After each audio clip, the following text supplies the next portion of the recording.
नमस्कार विद्यार्थी मित्रांनो, तर या लेक्चर पासून आपल्याला काय करायचं आहे तर सिंपल आणि कंपाऊंड इंटरेस्ट वरती प्रॉब्लेम घ्यायचा आहे। या अगोदरच्या लेक्चर मध्ये आपण काय केला, जे काही सिंपल इंटरेस्ट आहे त्या सिंपल इंटरेस्टची थेरॉटिकल माहिती आपण बघितलेली आहे। तर या लेक्चर पासून आपण सिंपल इंटरेस्ट वरती अगोदर प्रॉब्लेम घेऊ आणि नंतर काय करू, कंपाऊंड इंटरेस्ट वरती थिअरी घेऊ। सिंपल इंटरेस्ट वरती 20-22 प्रॉब्लेम झाल्यानंतर कंपाऊंड इंटरेस्ट आपण सुरू करू, त्यावरती थिअरी बघू आणि त्यानंतर त्याचे सूत्र लिहून प्रॉब्लेम बघू। तर या लेक्चर पासून सिंपल इंटरेस्टचे प्रॉब्लेम घ्यायचे। तर घ्या मग प्रॉब्लेम नंबर 1।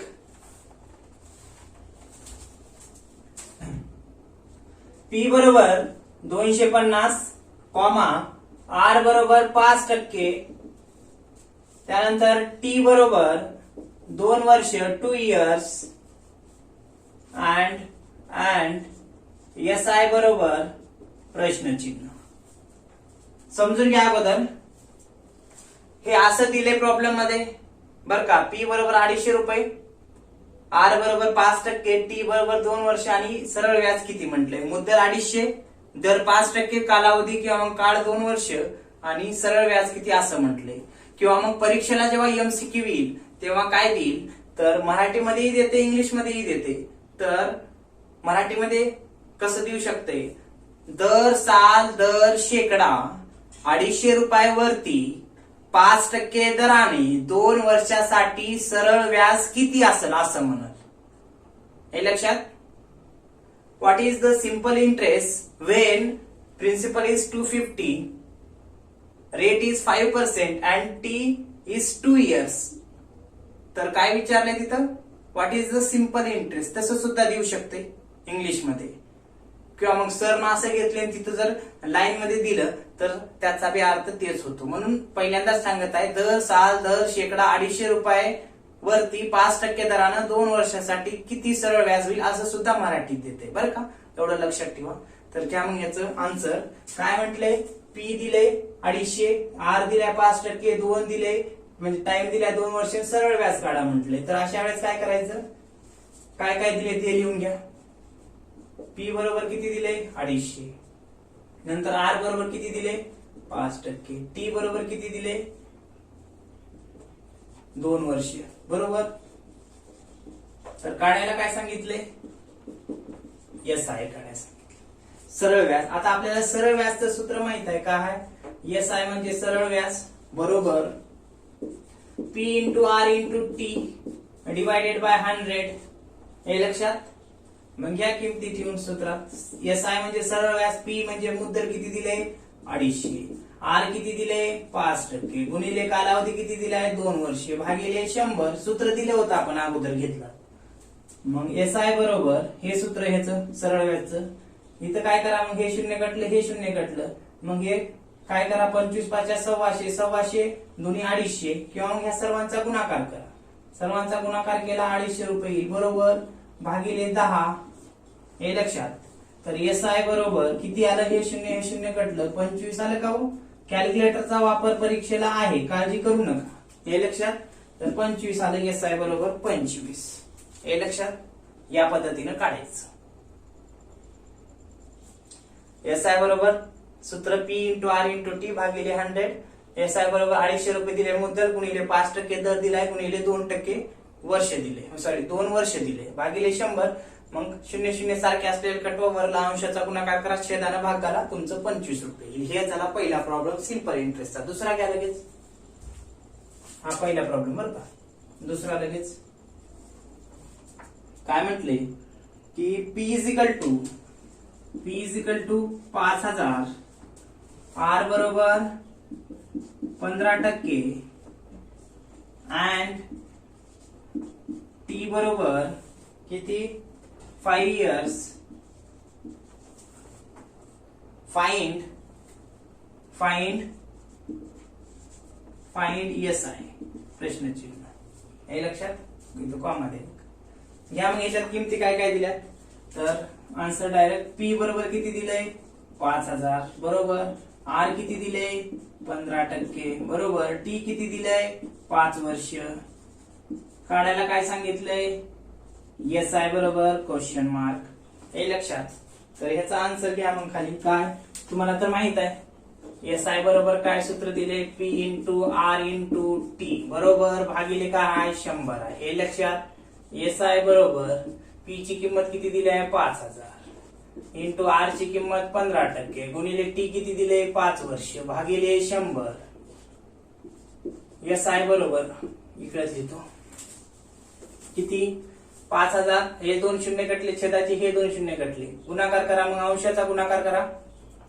किती 50 गुणिले 15 गुणिले 5 गुणाकार केला असता किती येईल, नसता मग असा गुणाकार करा. 50 ला 50 ठेवा, मग 15 5 75 भागिले किती छेदामध्ये तर काही नाही बरोबर.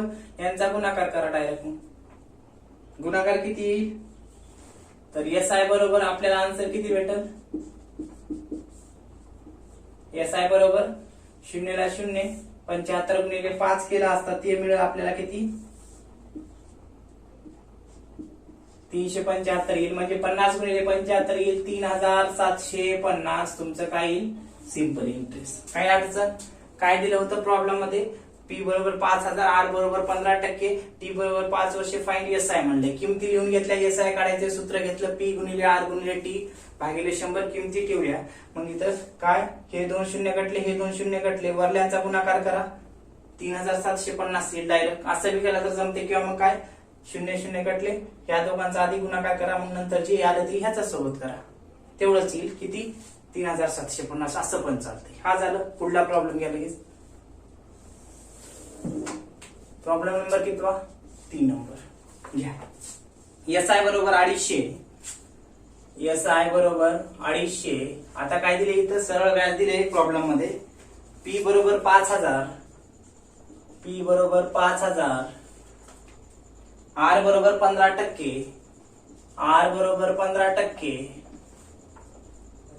आणि फाइंड टाइम म्हटले, कॉमा फाइंड टाइम म्हटले क्वेश्चन मार्क. घ्या मग आन्सर. काय दिले, एस आय दिले बरोबर किती 250, पी किती दिले 5000, आर किती दिले 15% आणि काढाय काय सांगितले, टी काढाय सांगितले. टी बरोबर प्रश्नचिन्ह बरोबर.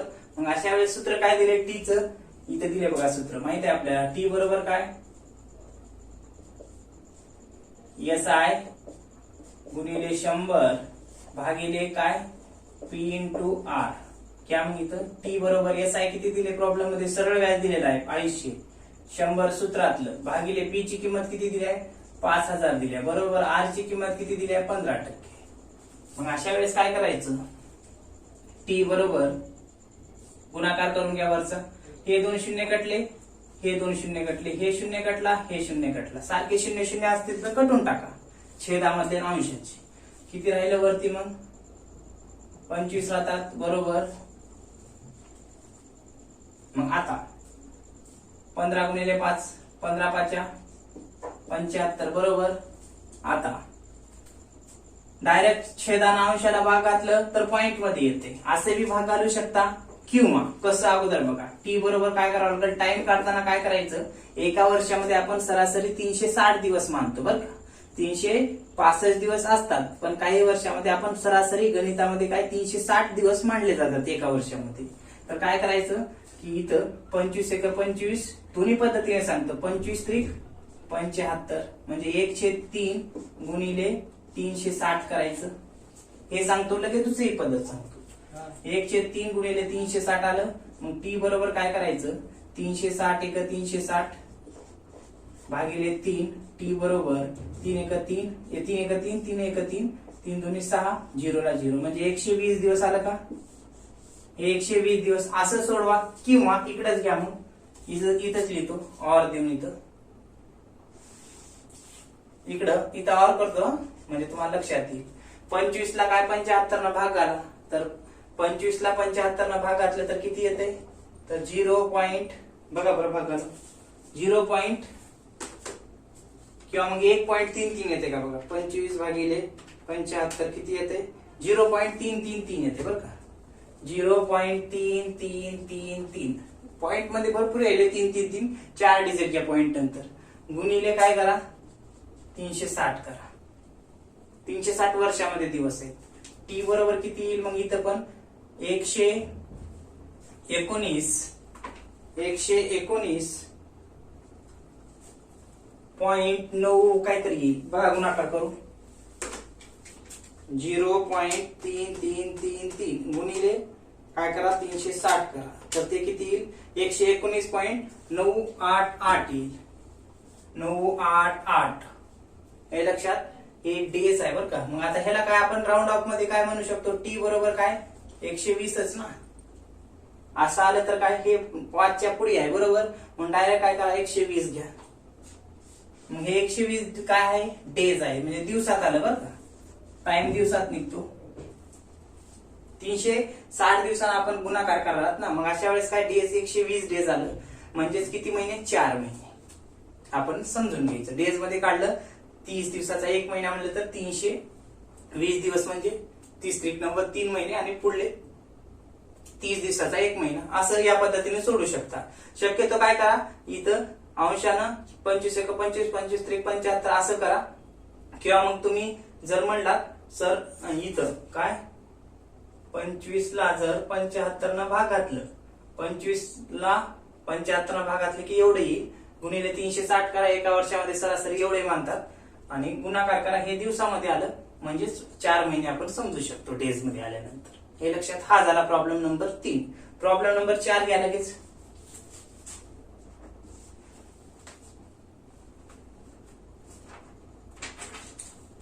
P बरोबर 10,000, P बरोबर 10,000, T बरोबर 2 इयर्स, T बरोबर 2 इयर्स, त्यानंतर R बरोबर 10%, R बरोबर 10%, आणि काय काढा म्हणले SI बरोबर क्वेश्चन मार्क. येते तुम्हाला सरळ इंटरेस्ट किंवा सरळ व्याज सिंपल इंटरेस्ट येते. काय सिंपल इंटरेस्ट काढायचे, काय काय दिले, P बरोबर किती दिले 10,000, T बरोबर किती दिले 2 इयर्स, हे लक्षात. नंतर R किती दिले 10%, काढा. मग सूत्र तर तुम्हाला माहित आहे का, आहे सिंपल इंटरेस्ट बरोबर P into R into T divided by 100, हे लक्षात. मग घ्या SI बरोबर P किती दिले 10,000 गुणिले R किती दिले तर 10% गुणिले 2 वर्ष बरोबर भागिले 100. मग काय SI बरोबर हे 1 0 हे 1 0 कटला, हे 1 0 हे 1 0 कटला, 1000 गुणिले 2 किती येते 2000 येते का, हे लक्षात बरोबर आहे का. हे 2 0 1 1 1 0 बरोबर आहे. काय 10% दरानं 2 वर्षासाठी 10,000 रुपयावरती किती व्याज येईल 2,000 रुपये येईल. हा झाला 4 नंबरचा प्रॉब्लेम. यानंतर लगेच पुढचे प्रॉब्लेम घ्यायचे. घ्या मग.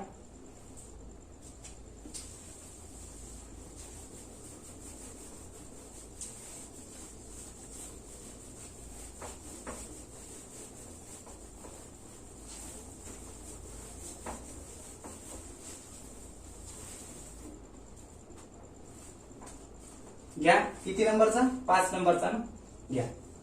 काय म्हटले find the SI, find SI बरोबर क्वेश्चन मार्क, फाइंड द बघा द घ्या, फाइंड द SI बरोबर क्वेश्चन मार्क.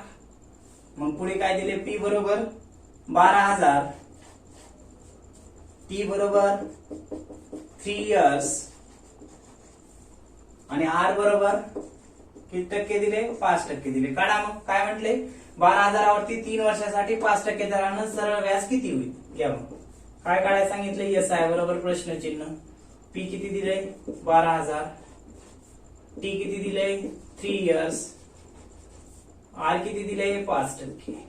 ठेवा सूत्रात. काय सूत्र SI बरोबर P into R into T divided by 100, हे लक्षात घ्या. मग SI बरोबर किती 12,000 गुणिले काय दर किती आहे 5% गुणिले 3 भागिले 100, हे लक्षात. SI बरोबर काय करा, हे 2 शून्य कटले, हे 2 शून्य कटले, मग गुणाकार करा. सर्वांचा गुणाकार करा 120 गुणिले, किंवा मग आधी ह्याचा गुणाकार करा. सोपं. समजा जर तुम्हाला मोबाईल म्हणजे कॅल्क्युलेटरचा वापर करू वाटणार गेला तर काय करायचं, मग 120 लहान लहान संख्येचा गुणाकार करा, 5 त्रिक 15 आता ह्या दोघांचा गुणाकार करून घ्या. SI बरोबर किती येते बघा, 0 ला 0, 15 दुनी 30, 30 ला 0, हाच्याला 3, 15 1 15, 15 3 18 का बरोबर 1800 येते का, 1800. सरळ व्याज किती आलं, 1800. हा झाला 5 नंबरचा प्रॉब्लेम. लगेच घ्या 6 नंबरचा प्रॉब्लेम.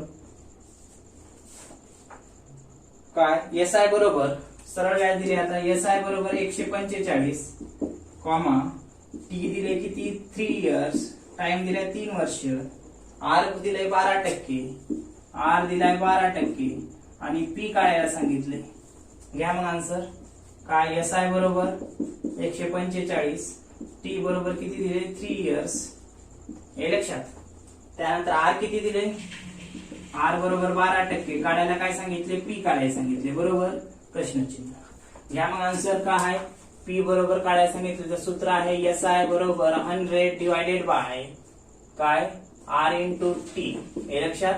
मग पी बरोबर SI किती दिले, सरळ व्याज 145 गुणिले 100 सूत्रातलं भागिले आर किती दिले, रेट किती दिले 12% गुणिले टाइम किती दिलाय, टाइम दिलाय 3 वर्ष बरोबर. मग पी बरोबर 145 गुणिले 100 करा, किती येते बघा, 14,500 येते का बरोबर ना. 14,500 भागिले 12 त्रिक 36 का भागाला. मग पी बरोबर किती येईल, 36 न 14,500 ला भाग घालून घ्या तर ते किती येईल, 402.77. म्हणजे त्याला आपण असं पण लिहू शकतो, पी बरोबर किती 403 मुद्दल, हे लक्षात. हे पॉइंटच्या पुढे 5च्या पुढे आले ना म्हणजे त्याला आपण 3 घेऊ शकतो, 403 येऊ शकते, हे लक्षात. काय केलं आपण, 14,500 ला 36 न भाग घालून घ्या. घ्या लगेच मग 36 ला भाग घालून, 36 न भाग घालून 14,500 भागिले 36 किती येते, तर 402.77 येते. तर 402.77 घेतलं, नंतर त्याला लिहिते वेळेस किती घेतलं, 403 घेऊ शकता. असा झाला 7 नंबरचा प्रॉब्लेम. लगेच घ्या पुढचा.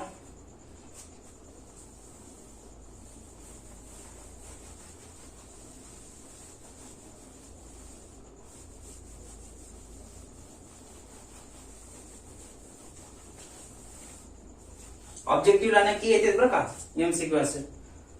घ्या मग पुढला 6 नंबरचा झाल्यावर 7 नंबरचा प्रॉब्लेम. एक मिनिट.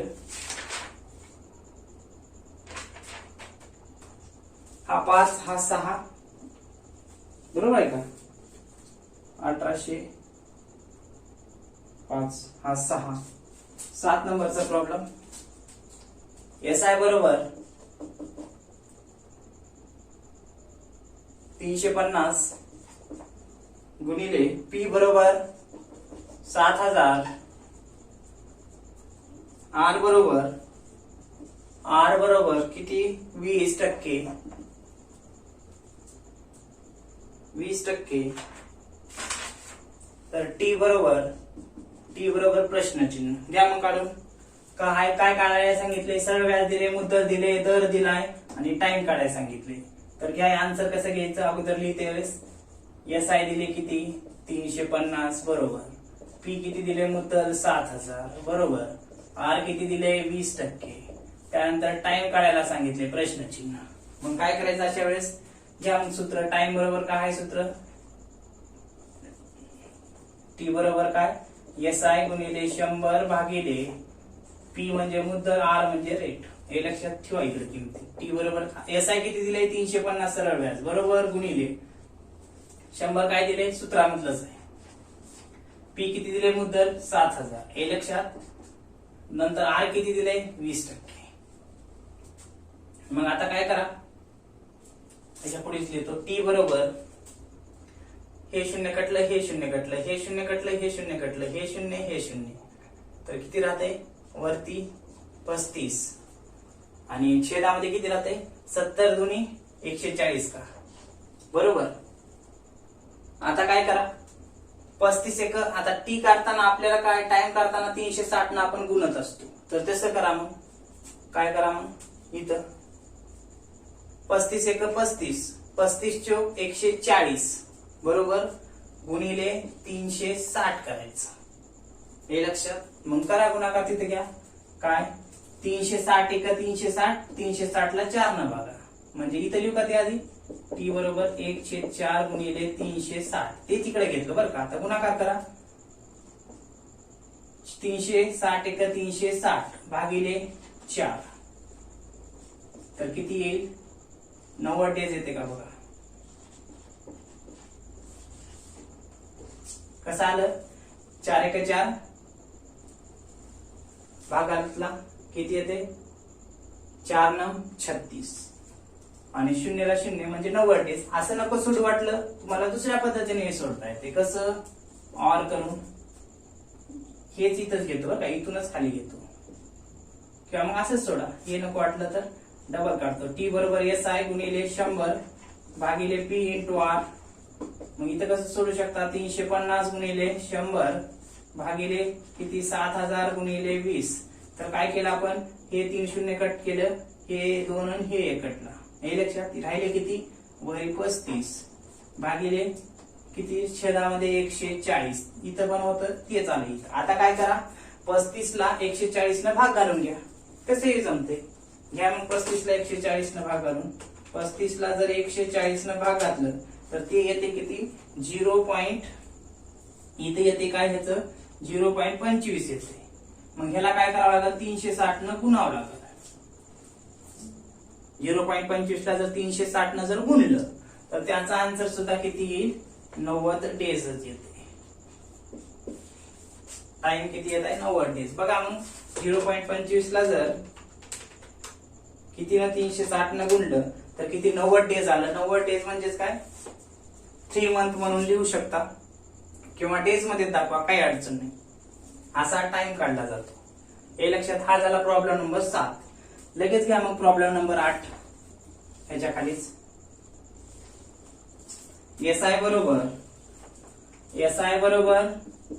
140, T बरोबर 2 years, R बरोबर 10% आणि P बरोबर क्वेश्चन मार्क. काय विचारलं इथं? मुद्दल विचारलंय. तर मग अशा वेळेस काय आन्सर काढते वेळेस P बरोबर क्वेश्चन मार्क आहे.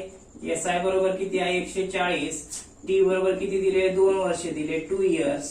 त्यानंतर R बरोबर किती दिले? 10% दिले. तर मग ठेवा किमती आणि काढा. काय दिले सूत्र? P बरोबर SI गुणिले 100 भागिले काय? R इंटू T बरोबर. लगेच इकडे ठेवा. मग काय? P ला P, SI किती दिले? 140 दिले बरोबर. 100 सूत्रातलं भागिले R किती दिले? R दिले 10%. रेट किती म्हणजे टाइम किती दिलाय? 2 years बरोबर. P बरोबर काय करा? हे 0 कटलं, हे 0 कटलं, मग वरती किती आलं? 1400 आलं बरोबर. छेदात 2. तर P बरोबर किती आलं? मग बे 14 म्हणजे आलं P बरोबर किती? 700 रुपये आलं. तर अशा पद्धतीने हा प्रॉब्लेम 8 नंबर या ठिकाणी सांगता येऊ शकते. मुद्दल विचारले तर मुद्दल या पद्धतीने काढायचं. हे लक्षात. हा झाला प्रॉब्लेम नंबर 8. लगेच प्रॉब्लेम नंबर 9 घ्यायचे. घ्या मग.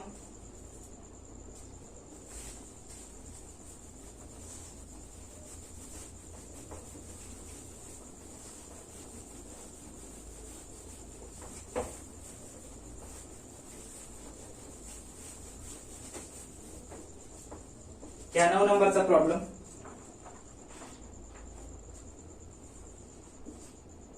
SI बरोबर 132, P बरोबर 6000, T बरोबर 1 year, 1 year बर का. आणि R बरोबर प्रश्नचिन्ह. इथं काय विचारलंय? रेट विचारले बर का, दर विचारले. तर त्याचं सूत्र काय आहे? SI बरोबर 132, P बरोबर 6000, T बरोबर 1 years बरोबर. आणि काढायला काय सांगितले? Rate question mark. तर घ्या मग सूत्र. R बरोबर काय? SI गुणिले 100 भागिले P इंटू T. तर R ला R, SI किती दिले? SI दिले 132 बरोबर गुणिले 100 सूत्रातलं भागिले P किती दिले? 6000 गुणिले T किती दिले? 1 वर्ष. मग आता आर ला आर 132 गुणिले इथे 0 0 कटवता का, हे 2 शून्य कटले, हे 2 शून्य कटले, ठीक आहे. वरती किती राहिलं 132 बरोबर. मग इथं गुणाकार करा, 60 एक 60 हे लक्षात. मग काय करा, आर बरोबर 132 ला 60 न भाग करून घ्या, किती येते बघा, किती येईल 2.2 येते का बघा बरं. भाग करून घ्या, किती येते बघा 132 भागिले 60 तर किती आलं 2.2. म्हणजे इथे किती 2.2 टक्क्यामध्ये दाखवा. म्हणजे इथं दर किती आला 2.2 टक्क्यानं. म्हणजे 2.2 टक्क्या दरानं 6,000 वरती 1 वर्षासाठी सरळ व्याज 132 व्याज दिला असता, 60,000 मुदत 6,000 मुदत दिला असता, 1 वर्षासाठी दिला असता, दर जर विचारलं तर 2.2 येतो. हे लक्षात. अशा पद्धतीनं दर काढायचं. त्यानंतर लगेच पुढचा प्रॉब्लेम घ्या. मग प्रॉब्लेम नंबर 10 काय विचारले बघा, SI बरोबर 145, P बरोबर 4,000, T बरोबर 2 वर्ष आणि R बरोबर प्रश्नचिन्ह. घ्या मग लगेच आन्सर. SI किती दिलंय 145 बरोबर, नंतर P दिले किती 4,000, T दिले किती 2 वर्ष, R किती दिलंय प्रश्नचिन्ह बरोबर. सूत्रात किमती ठेवा. मग ठेवता का सूत्रात, ठेवा. तर इथं काढतो लगेच. काय R बरोबर 145 गुणिले 100 भागिले 4,000 गुणिले 2. R बरोबर हे 2 शून्य कटलं, हे 2 शून्य कटलं, वरती किती राहिलं 145, 40 दुनी 80, 145 ला 80 न भाग घाला, किती येते बघा, ते तुमचं किती आलं, हे भाग घातल्यानंतर ते येऊन जाईल तुमचं किती 1.8125 येते का बघा, 1.8125 येते का. कॅल्क्युलेटरचा वापर करा आणि बघा 1.145 भागिले किती 80 जर केला असता ते येईल 1.8125. हे तुमचं काय आलं रेट आलं. म्हणजे इथे ह्याच्या शेवटी काय पर्सेंटेजचं चिन्ह झालं. त्यानंतर पुढलं 11 नंबरचा प्रॉब्लेम घ्या. काय कॅल्क्युलेट द SI ऑन, घ्या त्याच्यात कॅल्क्युलेट द SI म्हणजे सिंपल इंटरेस्ट बरं का. Calculate the simple interest on rupees 5,000 at 6%, 5,000 at 6% per annum for 4 years. असं सुद्धा देते बरं का प्रॉब्लेम परीक्षेला. Calculate the simple interest on rupees 5,000 at 6% per annum for 4 years. म्हणजेच काय, सरळ व्याज किती असेल, दर साल दर शेकडा 5,000 वरती 6% दरानं 4 वर्षासाठी सरळ व्याज किती असेल असं विचारते. मराठीत देते आणि इंग्लिश मध्ये असं काढा. मग सिंपल इंटरेस्ट आहे, सिंपल इंटरेस्ट येतो तुम्हाला काढता. घ्या मग त्याचं आन्सर कसं घेतात. तर घ्या इथं काय विचार, काय दिले, पी दिले किती 5,000 बरोबर, नंतर काय दिले आर दिले किती 6%, टी किती दिले 4 years बरोबर. काढायला काय सांगितलंय SI बरोबर प्रश्नचिन्ह. घ्या मग ह्याच्या पुढेच सूत्र काय, SI बरोबर P into R into T divided by 100 बरोबर. SI बरोबर P ची किंमत काय आहे 5,000, R ची किंमत 6% इंटू किती वर्ष 4 भागिले 100. हे लक्षात घ्या. मग काय इकडे लिहितो SI बरोबर हे 2 शून्य कटलं, हे 2 शून्य कटलं, गुणाकार करून टाका, एकचा काही विषय येत नाही. म्हणजे काय 50 गुणिले 6 गुणिले 4 किंवा 50 ला 50 चे 4 तसं ठेवा, साइन चौक 24 गुणाकार करा, तुमचं सरळ व्याज येईल 0 ला 0 24 पाचा किती येते 24 पाचा 120 येते का बघा.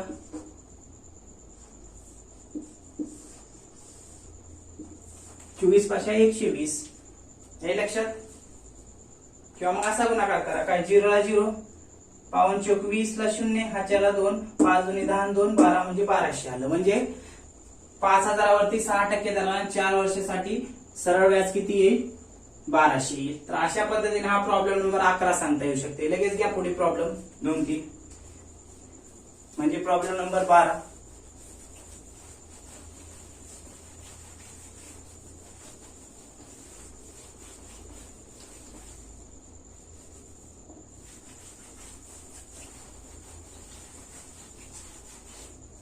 लहान एक प्रॉब्लेम त्यामुळं होत आहे. घ्या मग प्रॉब्लेम नंबर किती? 12. आणि दुसरा एक 2 घेऊ फक्त, होऊन जाते मग. Compute the principal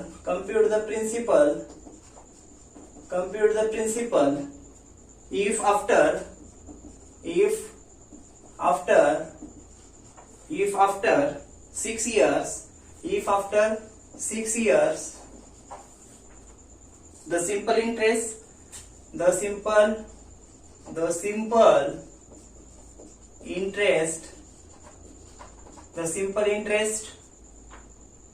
at the rate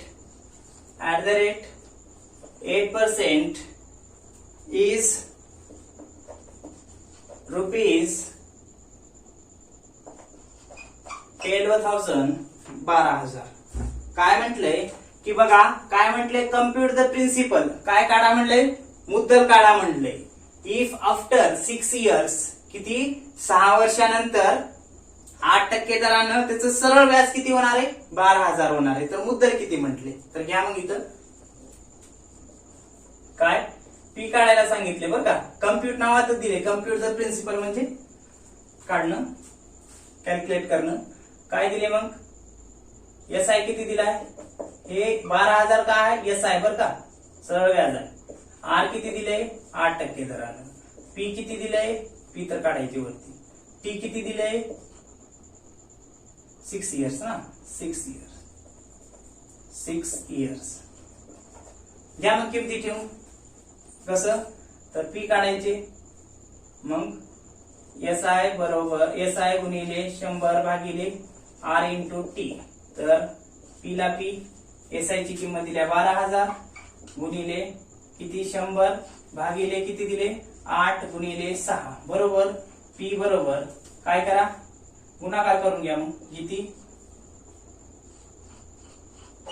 हे 3 शून्य, हे 2 शून्य, म्हणजे 5 शून्य, 12 1 12 भागिले किती?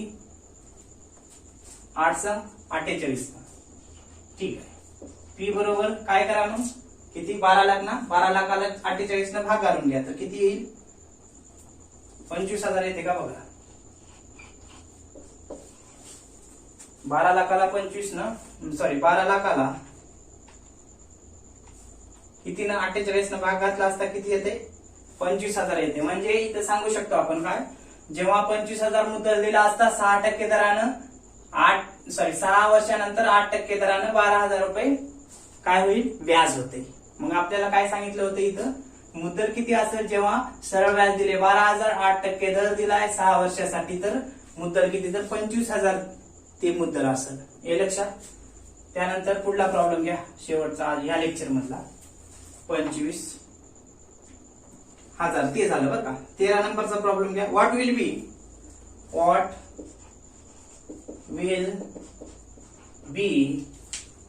Be the S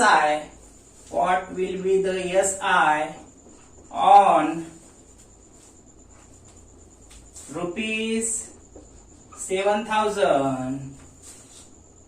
7,000 at the rate 8% per annum for 3.5 years. काय म्हटले की सरळ व्याज काय असेल? What will be the simple interest on rupees 7,000 वरती 8% दरानं 3.5 वर्षासाठी सरळ व्याज किती असेल म्हटले. हे लक्षात. मग इथं काय काढायचे? एस आय काढायचे बरोबर, प्रश्नचिन्ह. मग पी किती दिलंय? 7,000 बरोबर. आर किती दिलंय? 8%, राईट. आणि टी किती दिलंय? 3.5 वर्ष. हे लक्षात. मग अशा वेळेस काय सिंपल इंटरेस्ट काढायचे तर घ्या काढून. कसं काढताल तर SI ला SI बरोबर सूत्र काय दिले P into R into T divided by 100. हे लक्षात. मग आता SI P ची किंमत किती दिली आहे 7000 बरोबर. R ची किंमत किती दिली आहे 8% आणि टाइम किती दिला आहे 3.5 वर्ष भागिले काय 100. हे लक्षात. आता पुढे काय करायचं SI ला SI हे 2 शून्य कटले हे 2 शून्य कटले बरोबर. मग किती राहिलं 70 8 आणि 3.5 वर्ष बरोबर. आता काय करायचं SI बरोबर 70 ला 70 8 ला 8 असं. इथं काय करायचं तिरकस गुणाकार करायचा ह्या 2 चा 3 चा बे एक बे असं 2 गुणिले 3 3 दुनी 6 6 आणि 1 7. कळालं का. बघा इथं इथं समजून घ्या. जेव्हा असं जेव्हा दिलं असेल वर्ष 3.5 इयर्स हे लक्षात. मग अशा वेळेस काय करायचं 3 आणि 1/2 आहे बरोबर. मग ह्या 2 न तिरकस गुणाकार करायचा 2 चा 3 चा किती येईल 3 दुनी 6 बरोबर. किंवा मग बेत्रिक 6 6 आणि ह्याचा वरी ऍडिशन करायची छेदानं इकडे गुणाकार करायचा तिरकस गुणाकार बेत्रिक 6 6 आणि 1 7 भागिले 2. घ्या मग इथं किती येईल 7 भागिले 2. हे लक्षात. पुढे काय करायचं मग SI बरोबर सर्वांचा गुणाकार करून घ्या. कसा गुणाकार करताल नसता असं डायरेक्ट भाग करा ना. 70 ला 70 गुणिले बे एक बे बे चौक 8 7 चौक 28 का गुणाकार करून घ्या. SI बरोबर किती येईल 0 ला 0 नंतर 8 7 56 ला 6 हातच्याला 5 बरोबर. नंतर 7 2 14 14 आणि 5 19 1960 हे लक्षात. असं करा. नाही वाटलं तर दुसरं एक पद्धत तुम्हाला सांगता येऊ शकते. इथं काय केले बघा 70 गुणिले 8 गुणिले 300 इथं दिलं होतं हे 2 शून्य हे 2 शून्य कटलं राहिलं काय 70 गुणिले 8 गुणिले किती 3.5 वर्ष. 70 ला 70 8 ला 8 3.5 वर्ष. 70 ला 70 8 ला 8 3 दुनी 6 तिरकस गुणाकार केला अंश त्याच्यात ऍड केला 3 दुनी 6 आणि 1 7 भागिले 2 बरोबर.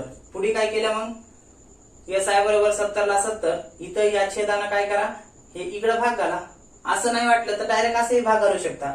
काय 2 न 7 ला भाग घाला 3.5 येईल बेत्रिक 6 आणि 0.5 येईल 3.5. इथं सोडू का इथं बघा काय इथून सोडतो बघा. SI बरोबर किती येईल 70 गुणिले 8 गुणिले 7.2 होतं बरोबर. बे एक बे बेत्रिक 6 किती उरला 1 उरला पॉईंट दिला बे पंचे 10. आलं लक्षात. मग इथं करा SI गुणिले 70 गुणिले 8 गुणिले 3.5 यांचा जर गुणाकार केला तर ते सुद्धा तुम्हाला 1960 मिळून जाईल. हे लक्षात. तर अशा पद्धतीने हा एक प्रॉब्लेम या ठिकाणी 13 नंबरचा सांगता येऊ शकतो. 13 प्रॉब्लेम झाले. आणखी 7 एक प्रॉब्लेम आहेत ते आपण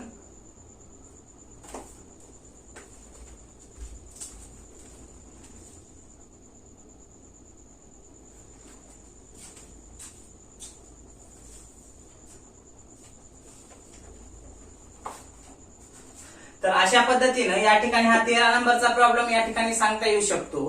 तर आणखी 7 एक प्रॉब्लेम आहेत ते आपण पुढल्या लेक्चर मध्ये घेऊ. ओके.